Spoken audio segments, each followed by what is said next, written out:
वरतून एकदम क्रिस्पी आणि आतमधून एकदम सॉफ्ट आणि ज्युसी हे भजी तुम्ही कधी ट्राय केलेत का? कमेंट करून नक्कीच सांगा. माझे तर हे पर्सनल फेवरेट आहेत. कांदा, बटाटा किंवा मक्याची भजी खाण्यापेक्षा थोडंसं वेगळं म्हणून हे भजी नक्की ट्राय करा. खूप लोकं याला बनवतातही. तुमच्याकडे याला काय म्हणतात मला कमेंट करून नक्कीच सांगा. तर हे घोसावळे मला मिळाले होते आणि जेव्हा मला मिळतात ना, त्यावेळेस मी नक्की आणते आणि याचे भजीच मला जास्त आवडतात भाजीपेक्षा. मग आता तर पावसाळा सुरू झाला आहे, मग ह्याची भजी तर बनवलेच पाहिजेत. हा मोठ्या साईजचा घेतला आहे आणि हा पण खूप म्हणजे असं छान कोवळा होता. तर मी ज्याप्रमाणे दाखवले ना, त्याप्रमाणेही तुम्ही कापू शकता, म्हणजे गोल स्लाईस याचे करू शकता. पण आता हा मोठा आणि एकदम असा कोवळा वाटला, म्हणून मग मी विचार केला, की याला थोडंसं असं लांबसर कापूयात.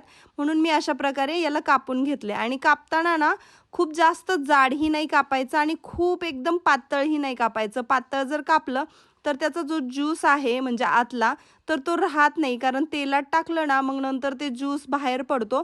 त्याच्यामुळं खूप जास्त पातळ नाही कापायचं आणि खूप जास्त जाडही नाही कापायचं. आणि स्लाईस जे स्टार्टिंगला मी कापले होते ना, तशा प्रकारे स्लाईस करून घ्या. मी हा उलटा पकडला होता, त्यामुळं काही स्लाईस माझे थोडेसे जास्तच मोठे झालेले आहेत. आता हा जो घोसावळा आहे, तर तो कापून झालेला आहे आणि याला मी अगोदरच धुवून घेतलं होतं, म्हणून मी परत नाही धुणार. बरं, याचं बॅटर बनवूयात. तर इथं मी 1.5 कप बेसन पीठ घेतलेलं आहे आणि मेजरमेंट असं काहीच नाही की एवढंच घेतलं पाहिजे.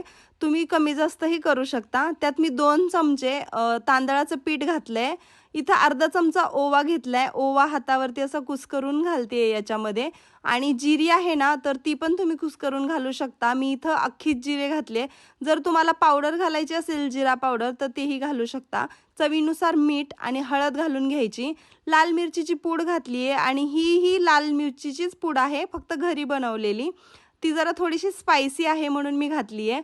त्याचबरोबर 1 लसणाची पाकळी घातली आहे, किसून घातली आहे. जर लसणाची पेस्ट असेल तर नक्कीच घाला. थोडीशी कोथिंबीर घालायची आणि पाणी थोडं करून घालायचं, ज्याप्रमाणे मी दाखवले. एकदाच जर पाणी वतलं तर खूप जास्त बॅटर पातळ होईल. आपल्याला खूप जास्त पातळही नाही बनवायचं आणि खूप असं घट्टसरही नाही बनवायचं. जसं आपण वडापाव वगैरे बनवतो त्याचं बॅटर जसं असतं सेम तशा प्रकारे पाहिजे आणि हळूहळू पाणी घातलं की मग कळेल. तर तुम्ही पाहू शकता एकदम अशा म्हणजे चमचा घालून असं पडलं पाहिजे. तर हे बॅटर आपलं बनवून झालंय. आता हे जे कापलेला स्लाईस आहे तर तो मोठ्या साईजचा आहे म्हणून खूप इझिली बघा हे उचलता पण येतं आणि ह्याचे भजी लांब असतात, म्हणजे लांब होतात आणि ते खाताना मज्जा येते.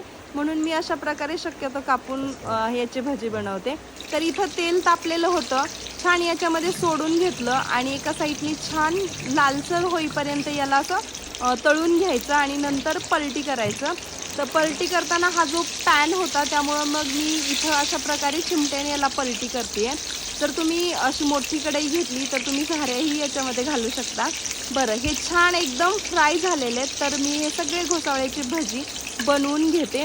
एकदम सोपी प्रोसेस आहे, खूप जास्त तेलही नाही पीत आणि तुम्ही आवाज बघितलाच असेल, तेलात टाकलं की ह्याचा ज्यूस बाहेर निघतो, त्यामुळं थोडासा तेलाचा आवाज असा येतो आणि हे भजी वरण भाताबरोबरही खूप छान लागतात. नक्की ही रेसिपी ट्राय करा.